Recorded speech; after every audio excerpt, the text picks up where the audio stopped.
Assalamualaikum warahmatullahi wabarakatuh. Kembali jumpa dengan Mami Yati Channel. Mami akan bacakan kembali kisah Faisal dan Anet dalam sebuah novel yang berjudul Cinta yang Terenggut. Jangan lupa subscribe, like, komen, dan tekan lonceng untuk mengaktifkan tombol notifikasinya agar tak tertinggal part berikutnya. Selamat menikmati.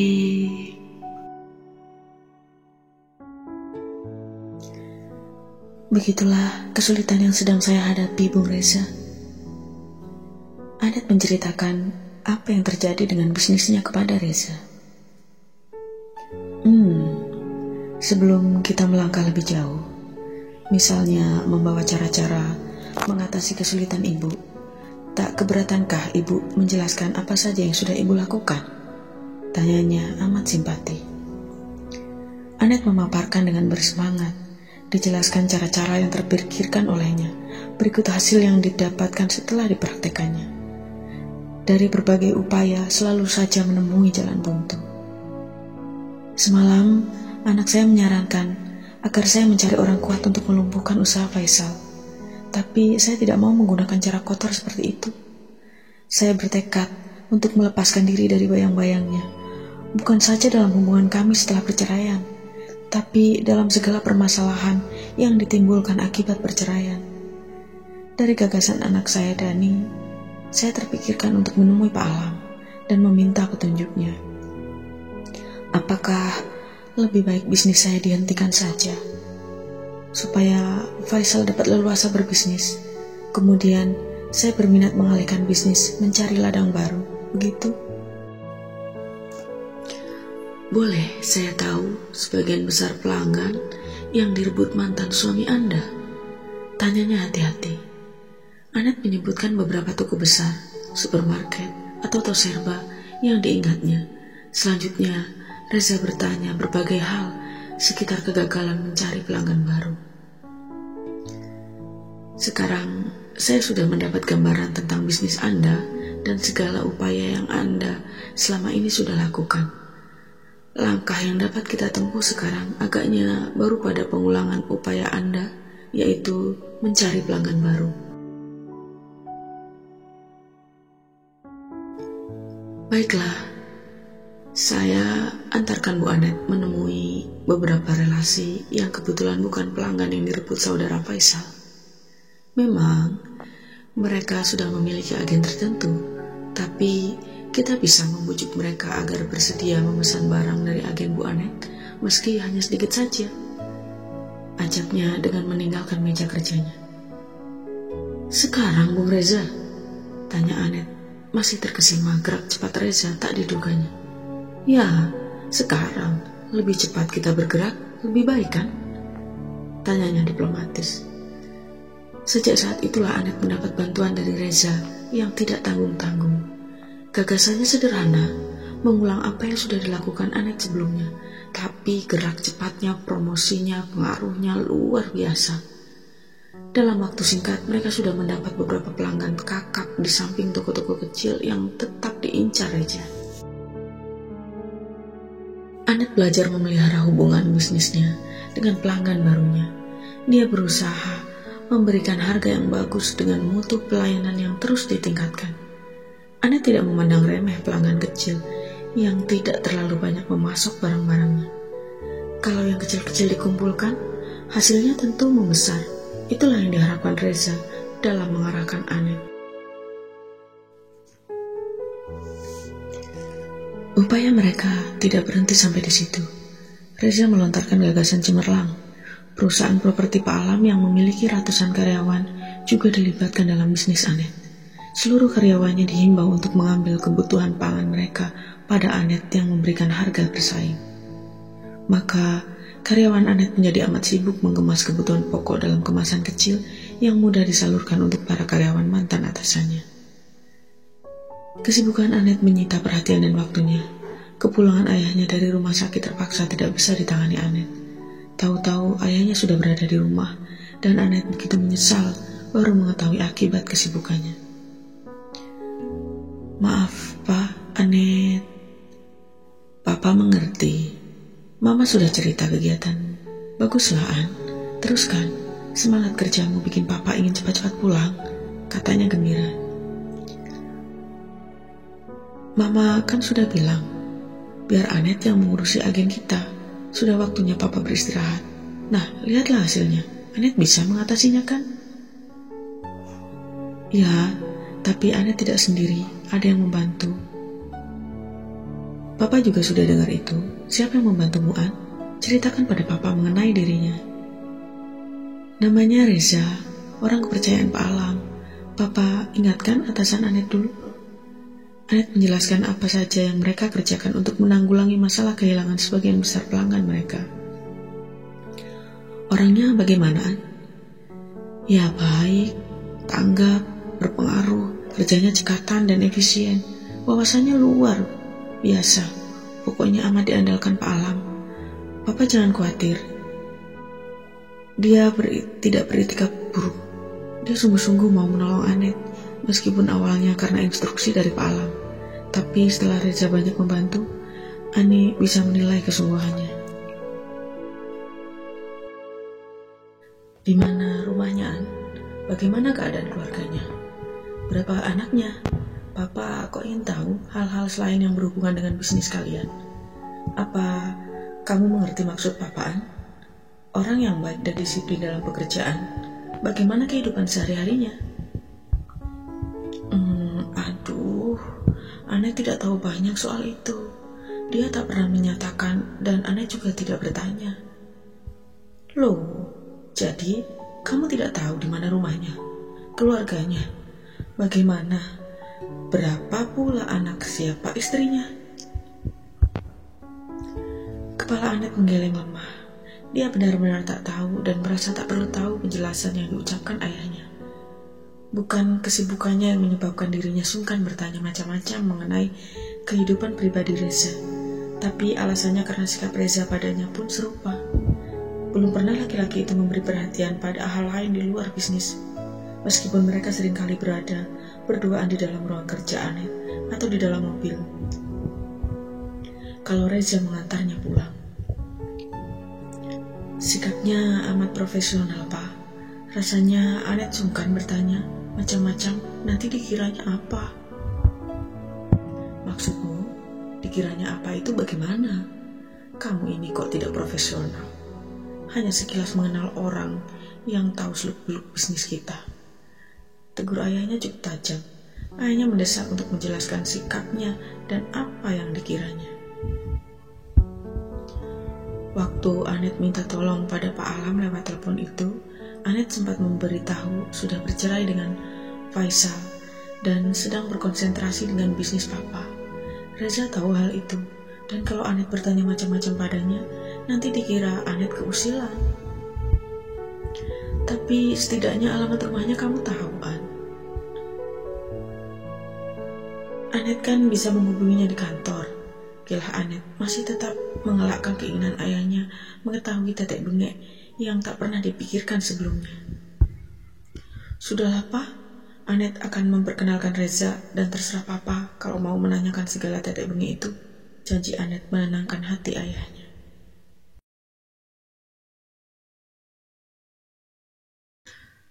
Pukul 5 sore, tubuh Anet dihempaskan ke tempat duduk dan kakinya diselonjorkan. Hari ini kegiatannya amat padat, tidak berbeda dengan hari-hari sebelumnya. Anet harus mendampingi anak buahnya mengunjungi pelanggan mereka dan mengevaluasi kegiatan yang sudah mereka lakukan. Sekarang wanita itu terduduk keletihan, belum bisa beranjak dari ruang kerjanya, menunggu laporan-laporan anak buahnya yang baru kembali sore hari. Selamat sore, sapa Reza setelah seorang karyawan Anet mempersilahkannya masuk ke ruang kerja Anet. Anet melempar senyum dan mengisyaratkan Reza untuk duduk. Berbeda dengan penampilannya yang sudah tak karuan, Reza tampil menawan meski seharian bekerja di kantornya. Terima kasih, kau masih mau mampir, kata Anet dengan tertawa. Hubungan mereka yang semakin erat memungkinkan keakraban itu berkembang dalam komunikasi mereka. Kebetulan, rumahku searah dengan kantormu. Apa salahnya aku mampir? Jawabnya ramah. Karyawan yang membawakan minuman dihadiahkan ucapan terima kasih. Baru saja Anet ingin bertanya, di manakah alamat rumah Reza? Telepon berdering. Halo? Ya, saya sendiri. Oh, kamu Dani. Ada apa? Hah? Apa? Iya, kenapa? Jadi, kamu sudah bilang pada mereka? Apa reaksi mereka? Begitu. Ya sudah, jangan cerita macam-macam sama opa dan omamu ya. Sebentar lagi mama pulang. Anet meletakkan teleponnya, ditariknya napas panjang sebelum Reza meliriknya. Silahkan minum Rez, ucap Anet yang tidak ada hubungannya dengan hasil pembicaraannya lewat telepon. Padahal Reza menangkap ada kekhawatiran dalam suara Anet. Kau mau pulang? Ku antarkan ya. Terima kasih Rez, biarlah aku pulang naik taksi. Masakan aku harus sering-sering kau antar pulang? Kalau kau antarkan aku ke supermarket, ya boleh-boleh saja. Tapi kalau untuk pulang, nanti aku keenakan kau antar. Tak apa-apaan. Aku antar ya. Desak Reza tak menyerah. Kebetulan Papa mau berkenalan denganmu. Tapi kau siap tidak? Kenapa tidak? Oke, kalau begitu, jawab Anet ringan. Dikemasi barang-barangnya. Hanya sebentar saja mereka berdua beriringan keluar kantor Anet. Aku tak yakin rumahku searah dengan rumahmu. Kalau rumahmu sudah searah dengan kantorku. Letak kantor dan rumahku kan dari ujung ke ujung. Ucapan Anet ditanggapi Reza dengan senyum simpul.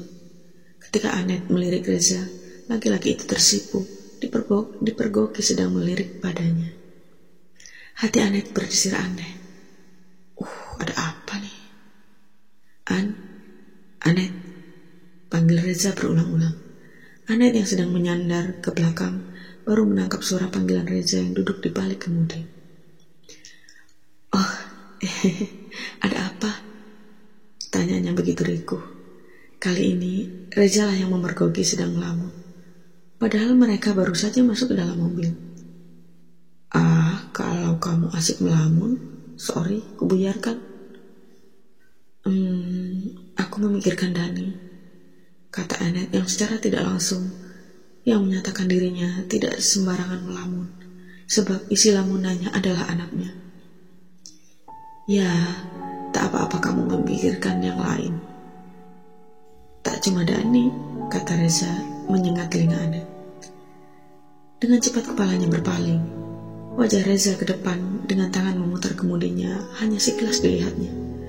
Keburu Anet tersadarkan akan kelakuannya dan dikembalikan posisi kepalanya lurus ke depan. Hampir saja Anet lepas kendali. Tangannya nyaris terangkat untuk menepuk pangkal tangan Reza yang begitu dekatnya. Dadanya berdesir-desir. Anet kebingungan mendapat perbedaan perasaannya sekarang dibandingkan sebelumnya. Ketika mereka bersama-sama keluyuran dari supermarket ke supermarket lainnya. Sepanjang perjalanan, topik pembicaraan mereka sekitar bisnis Anet.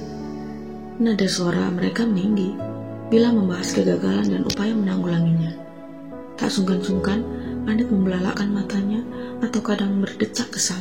Reza pun berbicara tanpa jeda, selalu mensupport wanita itu. Suaranya mendengung-dengung di telinga Anet. Itulah yang terjadi sebelumnya, sekarang jauh berbeda. Mungkinkah karena terpengaruh keberhasilan mereka? Permintaan yang mulai menumpuk dan kesulitan-kesulitan yang tertanggulangi seakan meredakan emosi dan ketegangan mereka. Karena itukah hatinya berubah? Desirannya mengingatkan masa lalunya ketika ia jatuh cinta pada Faisal. Astaga, Anet kaget sendiri menyadari kesamaan itu. Apakah dia... tidak boleh. Dia tidak boleh berperasaan macam-macam. Dia harus berkonsentrasi memusatkan perhatiannya pada tugas dan tanggung jawabnya.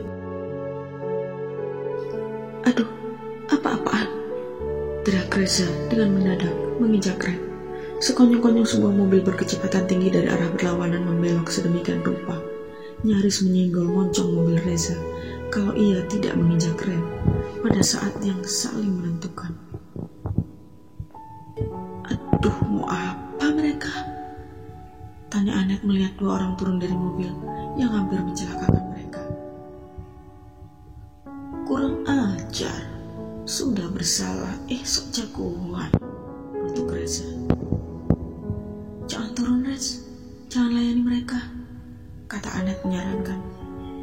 Nampaknya sarannya sia-sia belaka. Reza sudah beram, tangannya membuka pintu mobil siap menghadapi orang-orang yang disebutnya jagoan.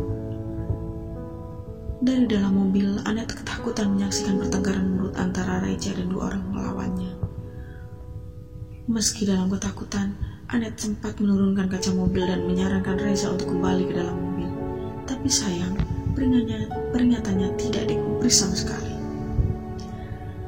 Ketika Anet menyaksikan seorang di antara lawan Reza melayangkan sebuah pukulan cukup telak, tubuh Reza menjadi limbung. Anet berteriak sekuat-kuatnya meminta pertolongan. Bayangan gerakan tangan-tangan lawan Reza berkelabat di matanya. Terlihat pula seorang lawan menendang Reza hingga sejajar di trotoar. Anet memencet klakson hingga lawan-lawan Reza berlarian kabur. "Oh Reza!" kik Anet dengan perasaan tak terberikan. Dia meloncat keluar mendekati tubuh Reza di trotoar. Pejalan kaki yang melihat insiden itu dan mendengar klakson yang dibunyi-bunyikan merubunginya. Beberapa orang membantu memapah Reza ke dalam mobil sambil mengecam tindakan biadab itu. Setelah Reza direbahkan di jok belakang, Anet kebingungan sendiri karena ia tak dapat menyetir. Untunglah di antara penolong ada yang berinisiatif menawarkan bantuannya mengemudikan mobil Reza ke rumah Anet. Sungguh, Anet amat bersyukur mendapatkan bala bantuan yang amat tulus dari orang-orang yang tidak dikenalnya. Kepulangannya dengan membawa Reza yang masih pingsan menggemparkan seisi rumahnya. Baik orang tuanya, Dani, dan pembantunya beramai-ramai mengerumuni Reza yang dibaringkan di sofa. Orang-orang yang menolong Anet berpamitan setelah sekeluarga menyampaikan ucapan terima kasih atas pertolongannya. Sayang sekali, orang-orang di sekitar kejadian itu tidak sempat mencatat nomor plat mobilnya, Pak, cetus orang yang menolong Anet. Ayah Anet hanya tersenyum kecut, langkahnya mengiringi kepergian si penolong. "Tak apalah, Bung, kami jadikan insiden ini sebagai pelajaran dan para pelakunya kelak akan mendapat ganjaran setimpal," ucap ayah Anet berbesar jiwa.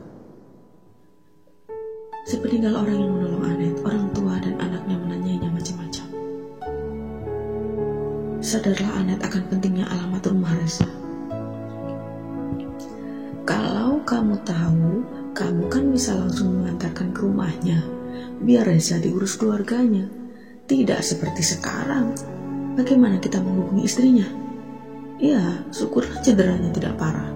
Itu saja yang melegakan Papa."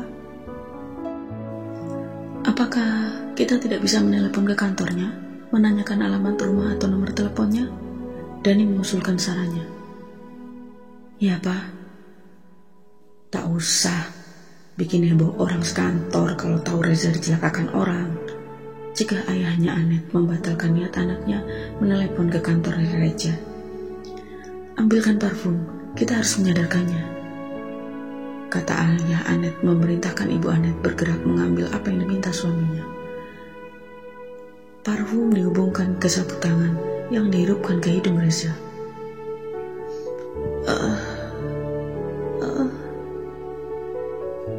Reza bergumam tak jelas.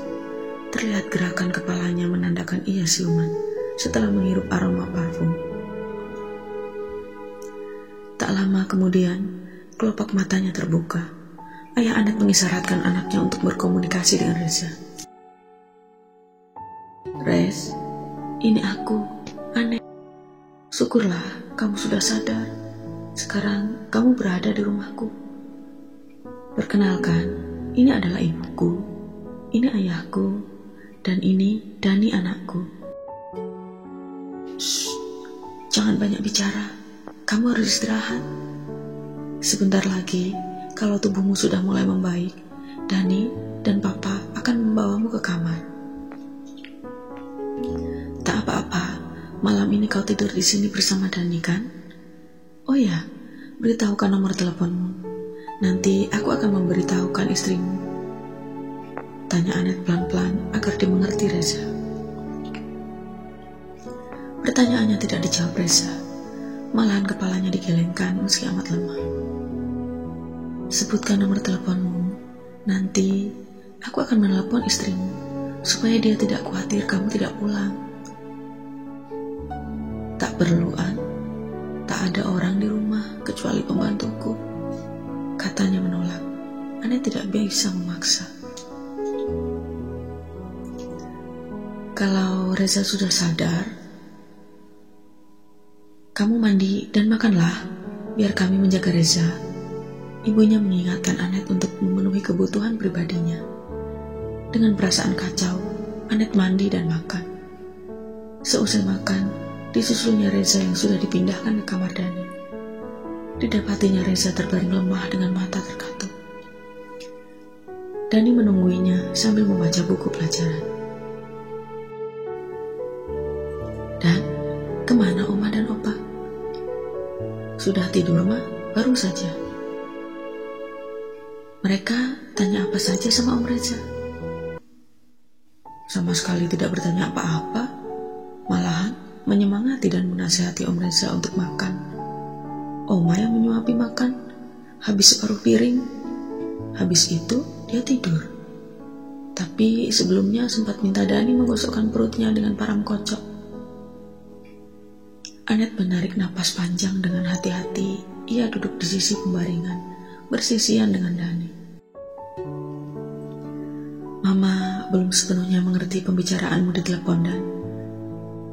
Kamu sudah bilang sama papamu dan Reni, kamu pindah kemari. Lantas, papamu mengizinkan begitu saja, Dan? Ya, Ma. Dani kan yang berkeras merasa tak kerasan tinggal di sana. Papamu tidak curiga? Oh, tidak. Pasti tidak, Ma. Lantas, mengapa kamu mendadak pindah tanpa berkonsultasi dulu sama Mama? Dani perkirakan sendiri, waktunya kan sudah memungkinkan. Mama sudah mampu mengatasi persoalan di kantor, dan rasanya Dani juga tak perlu berlama-lama memata-matai Papa. Dari mana kamu tahu Mama sudah berhasil mengatasi persoalan di kantor? Loh, memangnya belum, Ma? Jawab dulu pertanyaan Mama. Kamu tahu dari mana? Dari Papa? Dani menganggukkan kepalanya sebagai jawabannya. Anet terdiam, merenungi pengakuan anaknya. Bagaimana bisnis papamu, Dan? Lancar-lancar saja, Ma, jawab Dani tanpa penjelasan seperti tentang kelancaran yang dimaksudnya. Persoalan di kantor Mama bagaimana? Sudah teratasi kan? Tanyanya penasaran. Anet menganggukkan kepalanya. Ditepuk-tepuknya bahu Dani dengan lembut. Sekarang kau sudah bersama Mama lagi. Hentikan semua pengamatanmu terhadap papamu. Mama ingin kita terlepas dari bayang-bayangnya. Paham kamu, Dan? Ya, Ma. Dani mengerti. Bagus. Sekarang jagalah Om Reza baik-baik. Kalau ada yang diminta, tolong kau penuhi ya. Mama mau beristirahat. Hari ini capek sekali. Apalagi dengan kejadian yang menimpa Om Reza. Mengerikan. Mereka mengajarnya, padahal bukan Om Reza yang bersalah. Ucap Anet dengan kepala digelengkan. Sesaat, Anet teringat perasaan-perasaan ganjilnya. Tatkala Reza yang terlelap dengan damai, kelopak mata yang terkatup rapat, serapat bibirnya, kepolosan menyelimuti wajahnya, dan bayangan kejadian mengerikan itu mendesiskan satu lontaran. Kasihan. Dani. Oh, Om Reza. Ada apa? Dani yang sedang membenahi buku pelajaran mengangkat wajahnya. Dilihatnya Reza menggerakkan tubuhnya agar dapat duduk. Dani menghambur membantu rekan bisnis ibunya itu. Tidak apa-apa Dan, Om bisa duduk. Tidak terlalu sakit. Hanya saja kalau Om kelihatan tak berdaya, memang Om sengaja. Maksud Om Reza apa? Dani kurang paham Om. Dani sudah sepenuhnya mencurahkan perhatiannya pada laki-laki yang ada di dekatnya, yang malam ini akan tidur sekamar dengannya. Kewaspadaan menghinggapi dirinya, karena selain mereka baru berkenalan, baru saja Reza juga mengaku berpura-pura tak berdaya. Apa maksudnya? Om sudah dengar dari mamamu kalau kamu ikut papamu setelah orang tuamu bercerai. Sebenarnya wajar saja kalau anak laki-laki ikut ayahnya, berbeda dengan anak perempuan yang pastilah memilih ikut ibunya ketimbang ikut ayahnya dan mempunyai ibu tiri. Om menganggap lumrah. Kalau tidak karena telepon ibumu tadi, kebetulan Om ada dekat mamamu dan mendengar jawaban-jawaban mamamu. Lantas, barusan juga Om menguping pembicaraan kalian. Percakapan Om yang membuat Om berpura-pura tidur di hadapan mamamu. Jadi, maksud Om apa sebenarnya? Tanya Dani dengan jengkelnya. Om ingin bercerita berdua denganmu tentang ayahmu, Faisal. Pemukulan atas diri Om tadi sama sekali bukan karena kesalahpahaman kami di jalanan. Faisal lah yang merekayasa kejadian itu dengan menyuruh dua orang laki-laki untuk mengajar Om. Bagaimana Om bisa mengatakan papa yang mengatur pemukulan tadi? Tanya Dani agak senang. Karena orang yang memukul Om itu mengancam terang-terangan kalau Om tetap membantu mamamu, mereka akan mengadakan perhitungan. Begitulah kejadian sebenarnya dan Om tak mau menceritakan pada mamamu karena beliau pernah bilang mau melepaskan bayang-bayang Faisal dan sama sekali tak berniat membalas perlakuan curang dalam menjegal bisnis mamamu. Ada hal menarik setelah Om tahu ternyata kamu bekerja sama dengan mamamu dalam mengawasi papamu. Tentunya kau tahu papamu merencanakan pemukulan tadi, Dani? Tidak Om Reza, saya tidak mengetahuinya. Kalau saya tahu, pasti akan saya beritahu mama.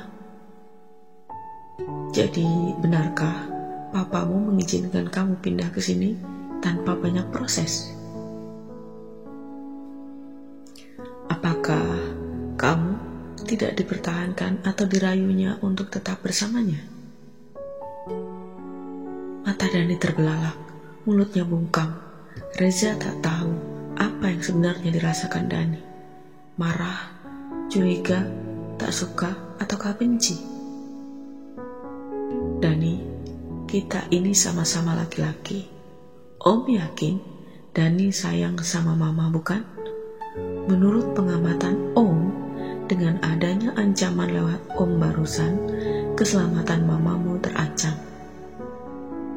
Papamu, Om belum pernah ketemu dengan ayahmu, tapi kesannya kok seperti, seperti monster. Memang orang tuamu sudah bercerai secara baik-baik, tapi kalau ayahnya secara serius menjegal bisnis ayah ibumu, pembantaian ini amat keterlaluan dan tidak manusiawi. Cukup Om, cukup, jangan dilanjutkan. Bentak Dani beringas. Reza agak kaget menghadapi reaksi anak itu. Dani berdiri, matanya berkilat-kilat, tangannya dikepalkan kuat-kuat. Dari mulutnya terdengar desisan yang menggetarkan. Kalau Dani sudah besar, lebih kuat dari sekarang, dia akan Dani balas perlakuan jahatnya sama mama. Dani benci punya papa seperti dia. Dani, bisik Reza kebingungan. Om hebat, bisa menangkap ketidakbenaran pengakuan Dani pada mama barusan. Ya, memang benar. Tidak semudah itu papa membiarkan Dani pindah ke sini dan mengikuti mama.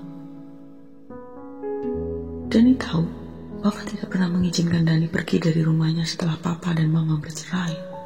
Dan mama mengizinkan Dani ikut papa. Jadi, apa yang sebenarnya kau lakukan, Dan? Tanya Reza hati-hati. Tadi pagi, Reni minggat. Papa marah besar. Dan ditanyai macam-macam yang Dani gak mengerti. Kebetulan, ada kejadian itu, hingga Dani ikut-ikutan minggat dengan alasan Dani akan terlantar kalau Reni tak ada. Jadi, Papa tidak berkutik. Persoalannya semakin kompleks. Mengapa kamu tidak berterus terang pada mamamu soal minggatnya ibu tirimu, Dan? Dani tidak mau mama ikut merisaukan, sebab ada kemungkinan papa yang sakit hati ditinggal Reni melampiaskan kemarahannya pada mama, atau kemungkinan lainnya papa berdaya upaya rujuk kembali dengan mama. Dua-duanya tak Dani suka. Jadi Dani lebih memilih diam daripada memberitahu mama mengenai kejadian papa. Bagus itu, Dan. Kamu pandai menilai situasi. Tapi tidak selamanya kita sembunyikan hal itu. Suatu saat mamamu perlu mengetahuinya agar bila terjadi sesuatu bisa diwaspadai sebelumnya. Sekarang apa rencana Om Reza? Belum terpikirkan, hanya yang pasti bisnis mamamu harus jalan terus. Om tidak bisa terang-terangan lagi membantu mama, kan? Dani bisa membantu Om dalam menjelaskan pada mama bagaimana kalau kita katakan Om sibuk dengan tugas sehari-hari menjelang kepulangan Pak Alam. Dahi Reza mengernyit, tangannya menopang dagunya dengan mata menerawang. Perlahan-lahan kepalanya digelengkan. Kalau Om tidak kelihatan membantu mamamu, papamu akan bersorak kemenangan karena mengetahui nyali Om ciut setelah diancam. Tidak, Om tidak mau mundur. Aduh, jangan Om. Papa sekarang pemberang. Kalau Om habis dibantainya, Dani tidak bisa bayangkan bagaimana sedihnya Tante. Dani juga tidak mau Om berkorban sejauh itu. Maksudmu Tante siapa, Dan? Tantenya Om Reza dong. Maksudnya istri Om gitu. Om tidak punya istri, sudah meninggal 2 tahun yang lalu, Dan. Hah? Aduh, maaf. Dani tidak tahu. Dani kira, apakah Om punya anak? Ada 1 perempuan, sebaya kamu. Dia sedang studi di luar negeri. Dan kalau anak Om berlibur, pasti akan Om kenalkan. Dani mengangguk-angguk gembira. Begitulah, keduanya bercakap-cakap sampai larut malam. Dan pembicaraan yang satu beralih pada topik lainnya, sampai mereka mengantuk dan terlelapkan hampir bersamaan.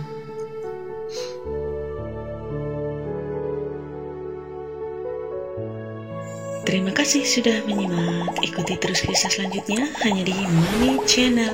Jangan lupa share di media sosial yang kalian punya. Wassalamualaikum warahmatullahi wabarakatuh.